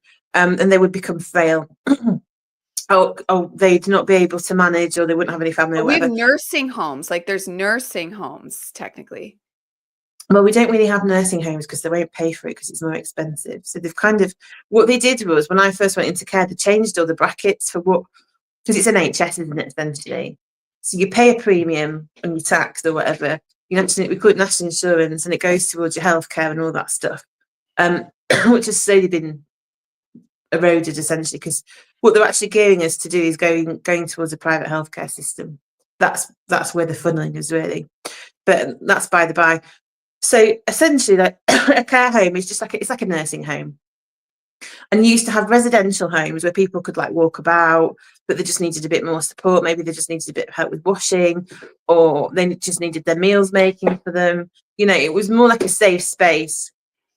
But you'd have people that maybe couldn't walk, people with dementia, people that needed more specialist care. So if they had got any kind of like what we call NG tubes, if they needed NG tube feeding, we call it like a peg basically, where they'd have like a basically tube in your stomach, or down your throat or in your stomach, where they'd feed you like this special, like a milkshake or whatever.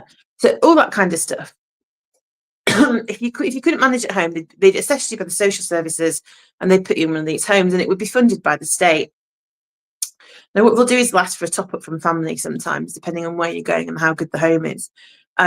but you can go into these places if you're younger. So I know when I did caring, we got a lady, I mean, she was only 32, bless her, and she'd had a massive stroke. She was diabetic. I mean, she was quite a large lady, bless her. And she'd got all these health problems, and they didn't really know what to do with her. So they put her in an old age person's home, essentially. So we were just taking care of her till we could get her home. And we had her for about a year. So there are places that you can go. I mean, in context of this chat that we're talking about in Canada, who was really poorly and couldn't manage. But I know what you mean. Like, I think, is it Denmark or Sweden? They have like this thing called like social housing, and they're like these big flats, like even like a massive block of flats. Yeah, I think, yeah, it's one of those countries. Yeah, I've seen a documentary on it myself. Yeah, that's fantastic. That's beautiful. And that'd be the ideal way to do it. I only came up with the jail model, not that they should go to prison, but because if they can do that for them, then they can do Yeah. that for other people. And you would automatically stop a lot of crime. Because I mean, the people that are mentally ill, the people that are homeless, the people that can't, because especially with the ascension energy, like and what's going to keep happening. That's why I feel like if I won $1 million, like that's what I want to do, is open one of these centers to allow people to live. But then it does need to be taken into consideration. Like, we're talking people that probably are dangerous, that probably are criminals themselves and just haven't been caught, because we're talking that level of upset. And then there's other people that are like kind of on their way there, depending on their age. Like a lot of the Gen Zs are depressed and they don't want to work. And they said the millennial didn't. Well, the Gen Zs are even more, where they're But why just would done. they? It's bullocks. Exactly. And working makes us sick. Like if you're a star seed working a job, you're going to be sick unless it's a soul aligned mission, unless it's just part of the mission. And if someone pays you for your mission, cool. But it has to be the soul mission, or you're going to be sick and you're going to go crazy because you'll be in dissonance, because you'll be betraying yourself. And it just causes a complete spiral where you're incapable to even function. Yeah, no, I absolutely agree. And you know, that's the thing, isn't it? So it goes back to this idea of we're living really inauthentic lives, like in the houses that we live, in the communities that we live. We're totally disconnected from the surrounding communities. I mean, unless you live in a tiny little village, this is the big thing with big city living. It's not natural at all. And the more overpopulated you get, the worse it gets. Do you know that you have like high crime rates? People become like dissociated from like the neighbours. The family unit breaks down. There was I forgot what it's called now. There was a thing they did in the 1950s. I think it was an experiment. It was like basically Raptopia, and they built this. Have you seen it? Mm-mm.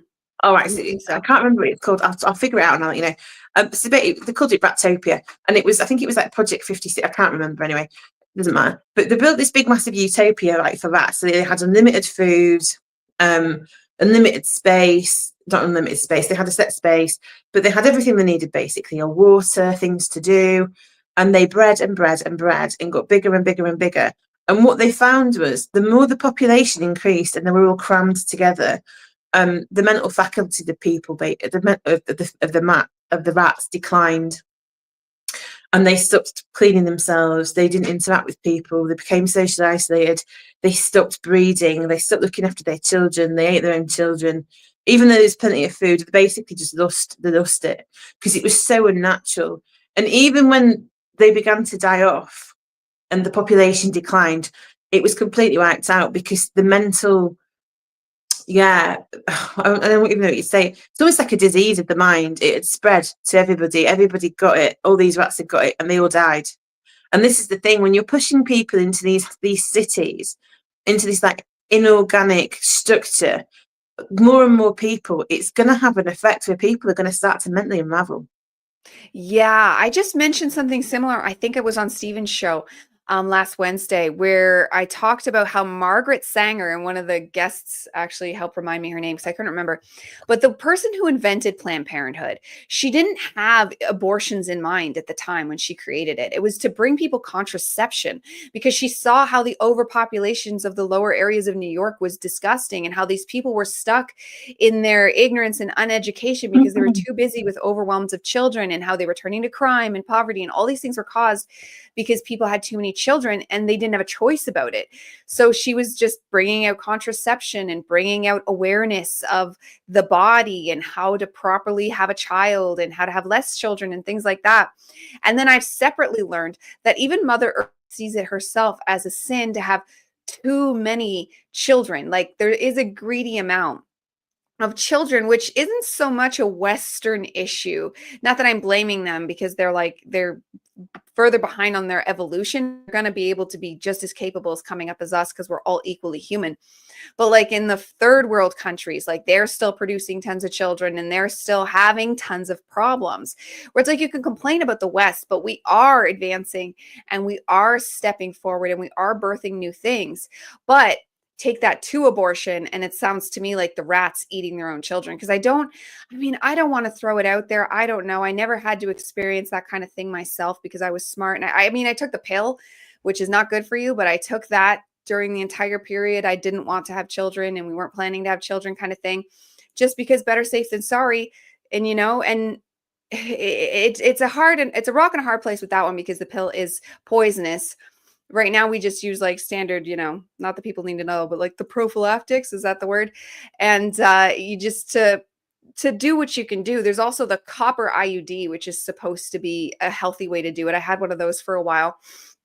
But like we do need to get to a place of being advanced before, because apparently in our ascension, we're going to get to a place where we can consciously decide to have children and consciously choose not to have children. Like when we're with another spiritual awakened person, it's something we can turn on and off. And that's part of the advancement of humanity, but we'll see. Because I agree, like there's something, and you see that in cities.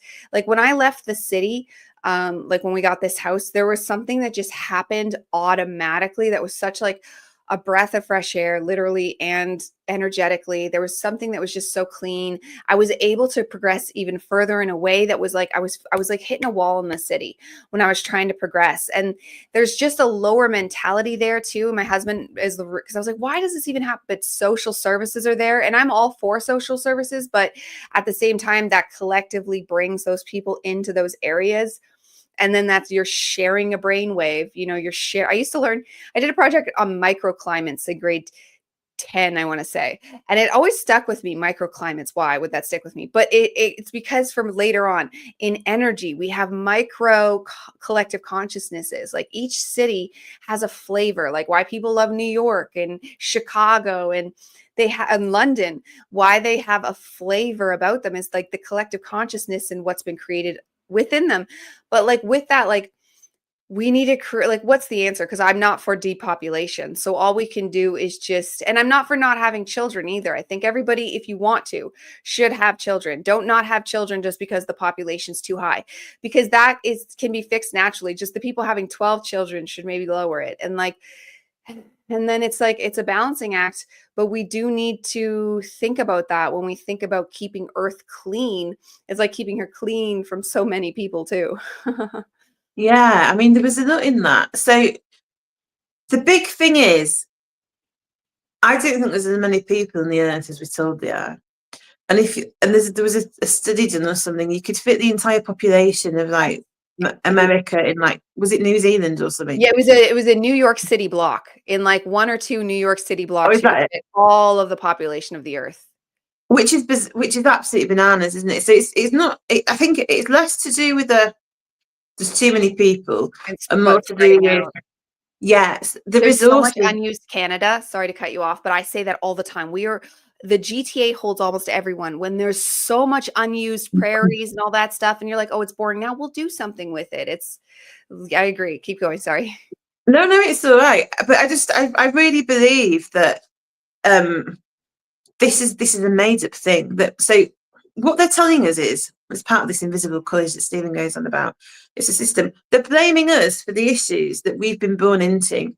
So these structures are here that are controlling us, and we're being penned into these cities. The system that isn't working, it is working actually. It's deliberately set up in that way, and what they're doing is blaming poor people. There's going to be more and more poor people as we go forward. There's a bigger disparity between those who've got and those that haven't got. And when you look at things like the pill, it's great when you talk about giving people information about their bodies and how to manage pregnancies and all the rest of it. That's great. But I just see it as a form of eugenics for people that are poor, essentially. Oh, well, you're poor, so you can't have children. Do you know what I mean? It's like, well, no, that person's a human. That person's a human. Poor people end up having more kids, though. Poor people end up having more kids. That might be what they want, but at least poor people are the ones with loads of kids. But they shouldn't be poor. The system shouldn't be geared up like that. This is what I'm saying. Agreed. If you go under the actual issue to the root cause, it's that society has been set up to penalise people. It doesn't have to be this way. It's just there's greedy people. There's the parasite class that are controlling us and making us think this way. And going back to contraception, yeah, I wouldn't agree. I mean, I remember when I went on I went on the pill. I've been on it twice. And each time it made me suicidal because it did something with my serotonin. It's to do with hormones, essentially. I went crazy Yeah. too, yeah. Yeah. I fucking lost the plot, Diana. Like I wasn't even I'd completely gone. And I had to medicate myself just for like 6 months just to get my brain chemistry back to how it was before I took the pill. And I said this to the person the second time and was like, I don't really need the pill. Oh yeah, have the pill, you've got 2 kids. You've got a really small window every month where you're fertile. Like 5 days or something, don't quote me. I'm a terrible nurse. I didn't go into gynecology or anything. Yeah, but you've got a really small window. So if you use like the rhythm method where you're tracking your ovulation, you don't need to take anything, just don't have sex on that day. Do you know, in those couple of days? So we can all sorry, I don't want to talk about it when you said No, I was saying this one came about when I was doing that method. And it wasn't an accident. We just, I don't know, did it anyways. you were cycle tracking. And then, but he wasn't an accident. We knew we were adults and I was watching my thing. We're like, let's do it anyways. But we wanted a third anyways, but so it was fine. And even now, if we were to have a fourth, it's okay. It's okay. I just love my children. I was saying to you the other day, wasn't I? I'd have loved a little boy. They're so cute. I've got 2 girls, and I love my kids, don't get me wrong, but they are princesses. And then we got a girl dog. So it's just a house, and I'm the biggest princess here, you know. So there's just like 4 princesses living together, and I just really liked a boy. Yeah, we are 2 of our dogs and our cat's a girl too. So we were very girl. We needed a balance because then there's the 2 sons. I thought I wanted all girls too, and then oh my God, though my boys just love you so deeply. They do. I mean, my friends that have got boys, they're just like, you know, like, oh, mummy, you know, they really need. It's probably not a very empowering message to give people, but I look at them and think, oh, they're so cuddly and sweet, and like my girls now are just like full of sass, and do you know what I mean? Oh yeah, or she only wants to cuddle and snuggle if I ask her to do something. But I just want to be with you, mommy. Like you didn't 10 minutes ago when you're watching your tablet, but now that you've been asked to do a chore. Yeah, now we've asked you to move your plate, but let me sit on your knee, mummy, and snuggle into you and like look at you with his big baby eyes. Yes, I love exactly. Yeah. So yeah, essentially, I mean, I didn't. The thing is, when you're an adult, just going back to the contraceptive thing, there's always going to be risk. And as an adult, when you engage in any activity, you take the risk, don't you? Whether you're a man or a woman. And the thing that really used to annoy me, because I go on about personal responsibility all the time, and it absolutely boils my way when men are just like, you know, women should cover their boobs so we don't get attracted to them. Women should take contraception so they don't get pregnant. It's like, no. It's a 2-way thing, this, you know. Personal responsibility. You can put a condom on. It's not the end of the world, is it? Yeah, and exactly. That's the thing. They don't want to, though, do they? No. And yeah, that's what we do now because I don't want to go back on any birth control, although I've been thinking about the copper IUD again. I like copper, so I was like, more magic. I mean, it can make you bleed very heavily. Yeah, and then I used to be because we were going to have a 4th, but then I was worried about it, like because they could damage stuff, right? And then because it could bounce around in there, and that kind of started freaking me out. But it's a hard one, and I think it's something that they could fix easier. I think it's something that probably has an easier solution. They just want us to be filled with toxins. They want us to be crazy. They want and the fact that there's a pill for the man, but they didn't bring it out because men they didn't think it'd be worth it, and men would take it, and it's like, what? Is it mugwort that's apparently yeah. that has that effect as well. There's a herb you can take, and I don't think it is mugwort. Yeah, that's what Can't they used to remember. do in the olden days. Like the wise sages would give you herbs and stuff. Because yeah, there is herbs you can take that will, it's not 100%, but it will like lower your chances and things like that. But before you actually, you mean you obviously decided to do what you were going to do, but did you know if you was going to do it, there was a chance? Yeah. Oh yeah. Yeah. Yeah. We knew. We knew. It was Halloween. He's a Halloween conceived baby.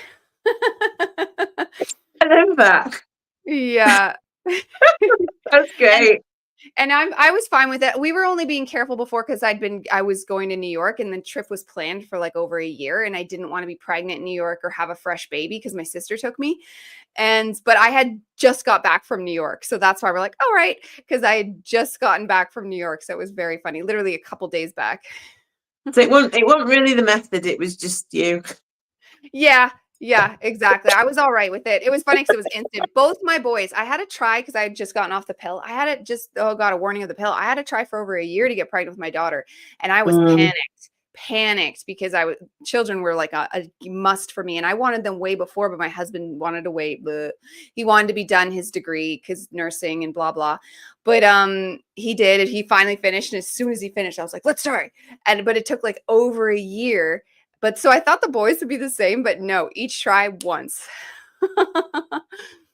They were meant to be. That's obviously what was. That's obviously what it was, Diana. They were meant to, and it was just funny how it was like on Halloween. It was like tickle tea. Yeah, and it's funny because his I wouldn't be surprised because I don't think I timed it as well the first time. But his brother, because he's born August 2nd, and his brother is born August 13th. So I wonder if he's a Halloween baby too. It ties into that darkness, doesn't it? That's what it is. Yes, You even took it to the extreme that you have to have your babies like on Halloween. Yes. It? Yeah, I'm gonna have to go because I think my kids are due back any minute. But this has been great. Thank you for having me. Super spiritual ending. Yeah, life is spiritual though, isn't it? Yeah, that's true. It's true. Well, thank you so much for being here. And I want to give you the floor to just like close it off, let people know where they can find you. Check out the Metaphysical Phat podcast, check out her Twitter, and take it away, Sam. Lovely. Yeah, so you can find me on the Metaphysical Phat podcast. We're on YouTube. We're in the middle of getting a Mumble account. Obviously, we are a little bit technologically challenged. So it's all coming. We'll let you know. Yeah, you can get me on Twitter. I'm Samantha Consciously on there. On X, my handle is @fantastic. I'm in the process of doing a Substack, putting longer articles because I refuse to pay for Twitter. Bit of a thing there. And that's about it really. And I want to just leave everybody with the thing that is, you can create your own reality basically with your thoughts. As we talked about all of this, everything that you do, you've got the power to change. Basically, you're frozen with your eyes shut. She's gone. I'm back. Oh, you're back. But yeah, you got your eyes shut. I'm like, I've sent her to sleep. But no. I know, I get stuck in the weird like poses sometimes. Okay, well, I'm just gonna assume you finished you're letting them know where to find you. Okay, perfect. Thank you so much for being here today, Samantha. I truly enjoyed this. I hope the audience did too, because I just like let it fly. I just wanted to like let our open throats go and see what we produced. We had a great time. It was wonderful. Thank you for having me. Of course, anytime. Thank you so much. And thank you so much, everyone, for being here today. We'll see you next time.